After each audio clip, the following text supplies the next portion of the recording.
Welcome to the Book Show, a celebration of reading and writers. I'm Joe Donahue. Kristin Hannah's new novel is set at a pivotal time in American history, the Vietnam era. The Women is an intimate portrait of a woman coming of age in a dangerous situation and an epic tale of a nation divided by war and by broken politics. Kristin Hannah tells this important but largely unknown historical story. There were women serving in Vietnam. The novel shows us the Vietnam War up close and personal through a woman's eyes, what it was like to serve in a combat hospital, and how it was to return to an angry, bitter country. Kristin Hannah is the #1 New York Times bestselling author of more than 20 novels, including The Four Winds, The Great Alone, and The Nightingale. It is a great pleasure to welcome her on the occasion of the release. Kristin Hannah, how are you? I am great, Joe. Thank you for having me. It's great to talk to you again. It's a delight to speak to you as well. This novel is really incredible, and you say that this is something you have wanted to write for a long time, but it wasn't for a long time that you said, okay, I have the chops to pull this off. Yeah, that's exactly it. I first pitched an idea of writing about the Vietnam era to an editor in 1997. And I think it's because, of course, I came of age. I was a young woman during the Vietnam War, a young girl, actually. And it cast a huge shadow across my childhood and across my youth. One of my best girlfriend's father was a pilot who was shot down during the war. And in those days, we wore a silver prisoner of war bracelet that had his name on it and the date that he was lost. And the idea was that we would wear these bracelets in remembrance until the servicemen came home. And so I wore this bracelet for decades. And so his name and, his sacrifice and his service was always front and center in my mind. And then, of course, even as a girl, I saw the way the vets were treated when they came home. And so I've just wanted to write about this sort of turbulent era for a long time to understand it. But I kept thinking, both I'm not ready, I'm not a good enough writer, it's too big a topic to handle. And of course, there were years and years and years where the subtle message was very much, we don't want to hear about Vietnam. We don't want to talk about Vietnam. We want to, move on from that. And so I just waited and kept thinking about it. And it wasn't until March of 2020 when we in Seattle were in lockdown for the pandemic. I was watching the news and I was seeing how angry and divided our country was politically again. And it felt very much like, the Vietnam era, just the chaos and the turbulence and what was going on and the division. And then I was also watching our nurses and doctors who were really on the front line of this pandemic, sacrificing so much of themselves for us. And that was the moment, I think it just all came together for me. It was like I don't know, like a blinding moment of, this is my moment. I want to write about the forgotten nurses who served in Vietnam. Right. And that is a differentiation that I think is so important. It's not just about writing about Vietnam, but it's writing about the women in Vietnam. And in particular, you write about Frankie, who is a Vietnam nurse. Give us a sense of how Frankie ends up going over to Vietnam. It really comes from the family. Her brother is going to Vietnam. She goes to nursing school and realizes and thinks, and ultimately does, that she can make a difference. Right. I mean, and Frankie is a completely fictional character, of course, but she is very much drawn from the nurses who actually went over there and served. A great many of them were like Frankie. They were young, 21 years old, just out of nursing school or just having a nursing diploma degree. And they came largely from, patriotic families who had talked about their World War II service in their families with great pride. And so in my novel, Frankie's brother goes to Annapolis and then goes to serve in Vietnam, and his parents are very proud of him. They have a a wall in the father's study that's called the Heroes Wall, where they put all the pictures of the men who have served in previous wars up and, and talk about them. And so Frankie thinks to herself, I can go make a difference. I can do my duty. I can serve. And so she does. She volunteers for the Vietnam War at 21 with almost no nursing experience, and finds that, her family is not proud of her because they really believe that it's the men who should be serving. But she goes off to do this, and of course this naive, sheltered 21-year-old lands in the middle of a war zone completely unprepared, both in nursing skills and in, life. She just isn't ready for what she's thrown into, which is, I think, probably true of everyone who served in Vietnam or in any war. Her challenge is to find herself and to become a competent nurse in the middle of all this. I probably wouldn't know this if I hadn't, in addition to reading the book, but listened to the audio. But 48% of the novel has her in Vietnam, and 52% is when she's home. So it's in two parts. And that threw me initially because I thought, oh, so we're already home. But that is really when the story, I mean, before we get to that, actually, let's just talk about the intensity of what you're writing about, of her time in Vietnam, of being a nurse, and let us say being a very, very good nurse with this incredible group of women and working with these doctors, and what she is able to accomplish over 2 tours. There was a couple of reasons for all of that. First of all, and probably most important to me, one of the things Frankie hears when she comes home, and has so much trouble dealing with, is this idea that nobody notices or recognizes or realizes that there were nurses in Vietnam. And I think that is something that women in the military have faced for a very long time. I wrote a book called Homefront about a female Black Hawk pilot who deployed to Iraq.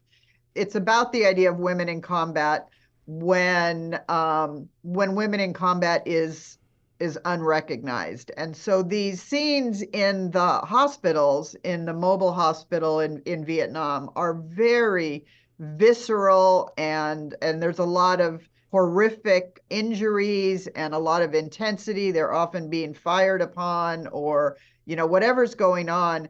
And it was really because I wanted the reader to understand my opinion that this is combat, that Frankie was in combat, in Vietnam. Maybe she didn't hold a gun, but she definitely, her life was threatened sort of repeatedly.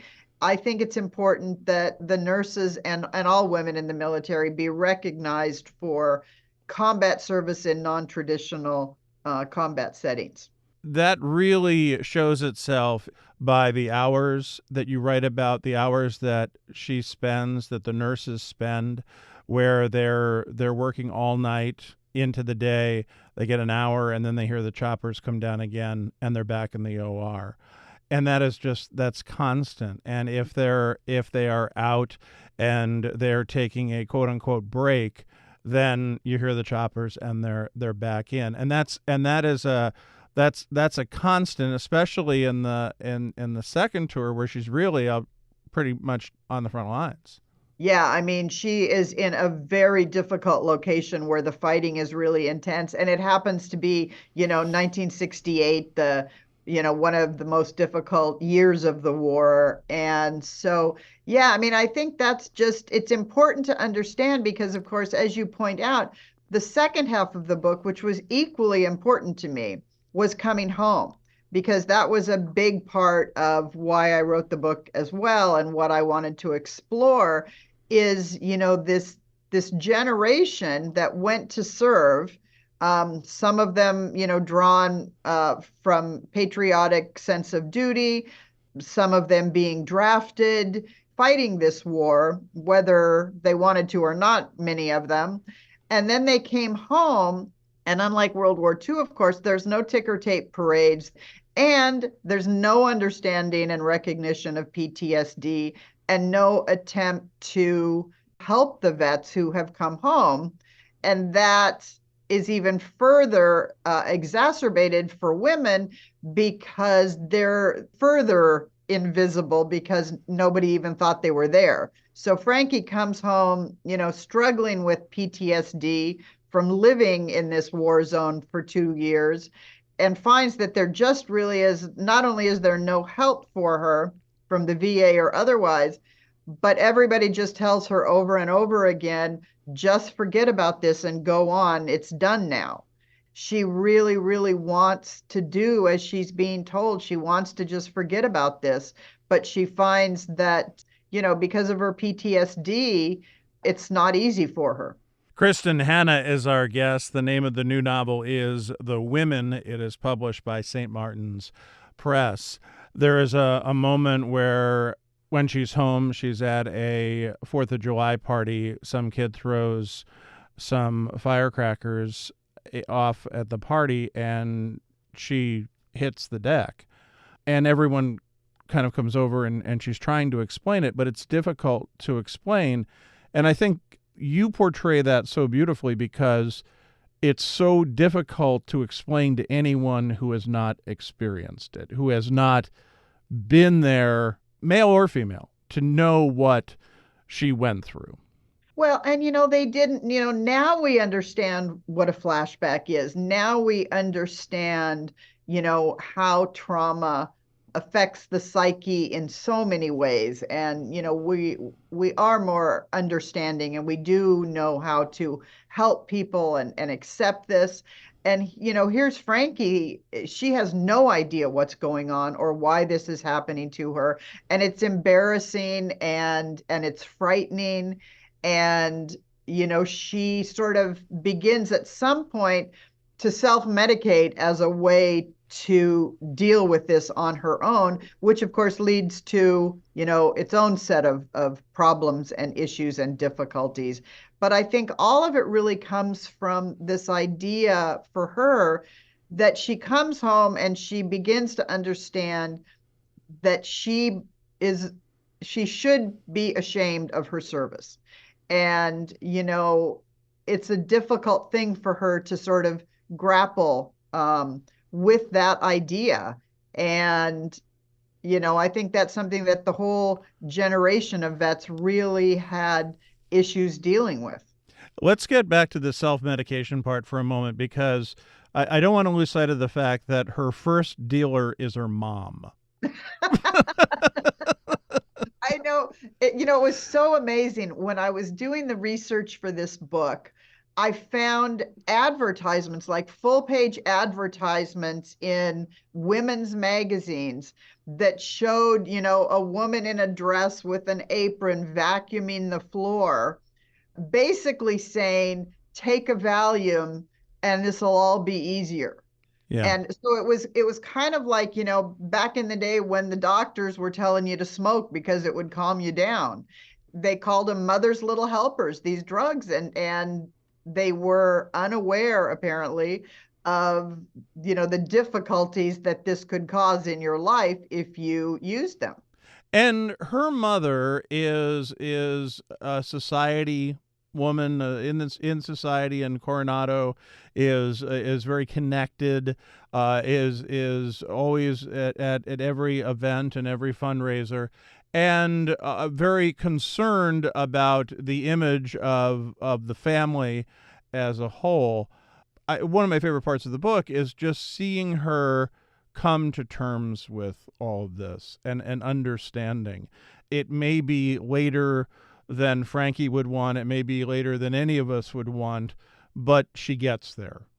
Yeah, I mean that was important for me in this too, because it is a time period from, the 50s to the 60s to the 70s is a time period. I mean, even taking the war aside, of remarkable change of mores, of society, of ideas of morality. Everything was just changing very, very fast. And her mother was very much of the greatest generation, who believed what she believed very strongly, and believed that women should live sort of this prescribed life where wifehood and motherhood was was the path of not only acceptance, but also of happiness. And I think, Frankie's whole life and her service in Vietnam, particularly, really challenges her parents to rethink their idea of what a woman can and should be. And these people do not change quickly. Her father, that is a really interesting relationship that you explore, and you make him very rigid, and yet we get to see what he's going through, very much a product of the time, but also someone, and I think it's important, I don't think I'm giving anything away here, but the difference between someone who had served and is considered a patriot and a hero, and someone who is not. Exactly, because what I really wanted to show with her father was a man who was deeply patriotic, but he had been unable to serve in World War II. And so not understanding combat and service in wartime, on the level of someone who served. And so, because had he served, had he been in combat in World War II, I felt, of course, that he would have understood Frankie on a much deeper level much sooner. And so he was able, I think, because of his lack of service, to discount her service and not really understand it for quite a while. One thing that is consistent in the first part of the book and the second part of the book is the deep friendship that Frankie has with two friends, Barb and Ethel. And it's a friendship that starts at the beginning of the book and is there till the end of the book. One of the things that I have decided after reading this is that you would be a really fun pen pal because you write a hell of a note.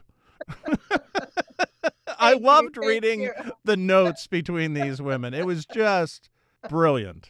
I really think, because this book is about a lot of deep philosophical, sometimes dark issues and moments. And I think it's so important that also running through all of that, the beating heart of this novel is friendship. And, we've all seen the camaraderie and the friendship that arises among men in combat. And so, it was really fun to be able to show this with these women who probably wouldn't have been friends in any other world, because they came from such different backgrounds. But they become, in my opinion, almost soulmates.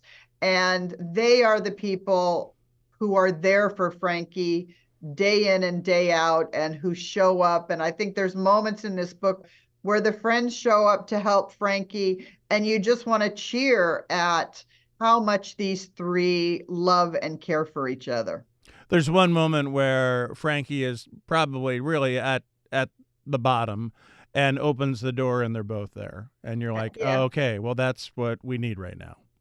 Really, and I was so fortunate because last November I was able to go to Washington, D.C. for Veterans Day, with one of the women who helped advise me on this book, Diane Carlson Evans, who was a nurse in Vietnam and who founded the Women's Vietnam Memorial. And so I was, standing at the Women's Memorial, and there had to be 100 female vets standing there. To see them come together, they were hugging, they were crying, they were telling their stories, and their children were there. And it was just this amazing moment of friendship. Maybe they hadn't seen each other, in decades, and there they were together again. And it just reinforced to me the power and the presence and the endurance of these women. The other part of that is, I think the number you use in the book at the end in the author's note, there really are no firm numbers of how many women served in Vietnam, but well over 1,000, it's believed, right? Oh, 10,000. I'm sorry, 10,000. Yeah. And 265,000 roughly served in the services during that era, but not, in combat. And that's an unbelievable number, because earlier in the novel, when you're talking about the Vietnam memorial, it's only a handful of women who are on that memorial. Yeah, they really are trying to encompass all the women in these few images. And you really see when you're standing there looking at this memorial, across from the wall, you can see in the bronze faces the compassion that these women felt and showed for their patients and the price that they paid for it. Are all male doctors snakes? No, no, no, no, no, no, no. But, I think that was one of the things I learned from the nurses. You had to beware over there. And especially, I think one of the pilots told me, we didn't wear wedding rings. I thought that was a very interesting remark. And what is interesting also about it is that you were reminded regularly, or at least I was as I'm reading this, that, oh, right, these people are really young. These are really young people. Like they've lived a lifetime, but they're 20.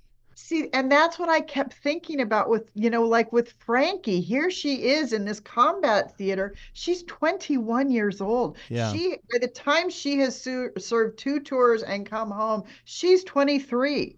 And the men too. I mean, all of them. It's just so amazing to think about what it is like to have that life experience at that age.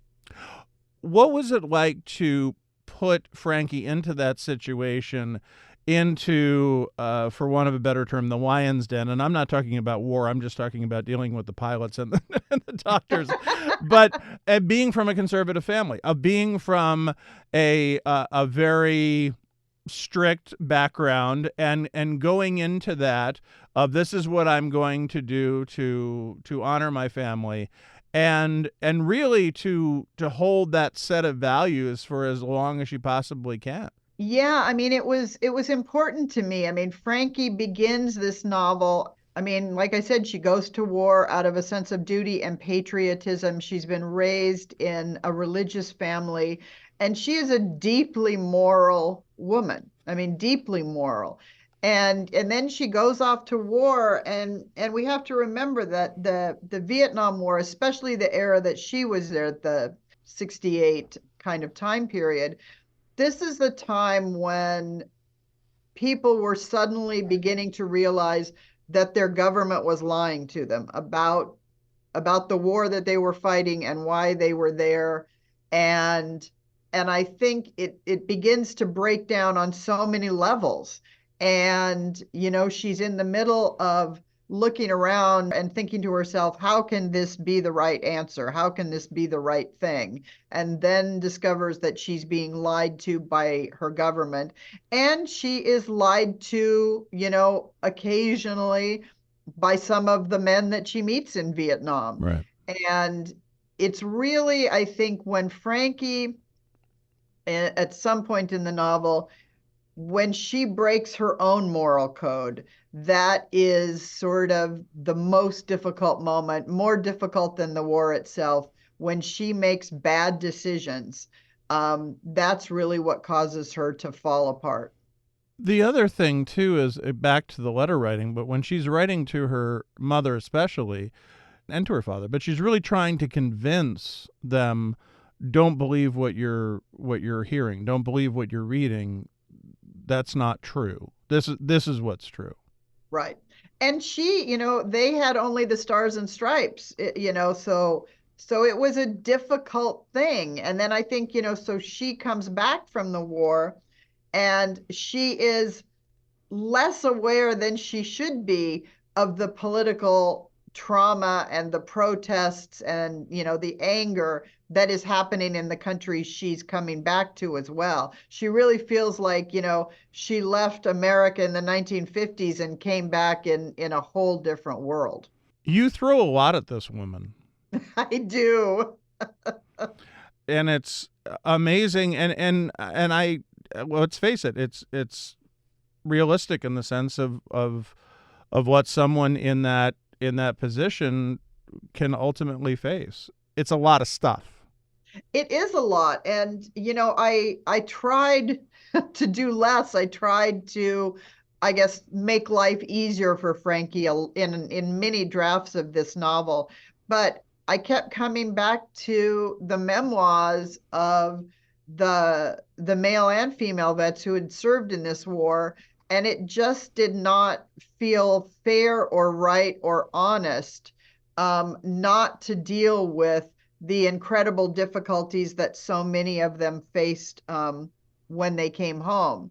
And it allowed me to also, sort of talk about in a fictional way something I believe very deeply, which is that if we as a country are going to ask people to go to war and serve on our behalf, we need to care for them when they come home.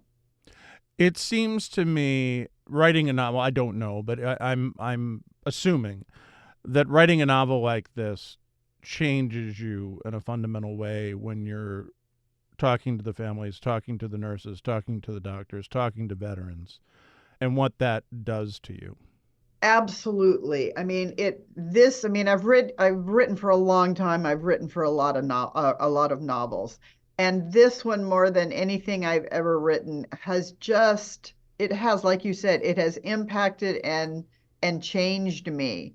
And, in talking to these veterans, especially the nurses, and in getting to know them Mm. and getting to know their families, I guess honored is the word, really, to be able to shine this light on their service at a time when they can read the book and they can hand the book to their children and they can have conversations, within their family and within our communities about, what they went through and what we have learned. And I just think it's so important. And this is at the end of the novel, what I have to say is recognition and thanks matter. Kristin Hannah's new novel is The Women. It is published by St. Martin's Press. Thanks to our producer, Sarah LeDuc. Write to us at book@wamc.org. The latest on National Productions programs is available via the Airwaves newsletter at wamc.org and on social media at WAMC Radio. Bookmark us for next week, and thanks for listening for The Book Show. I'm Joe Donahue.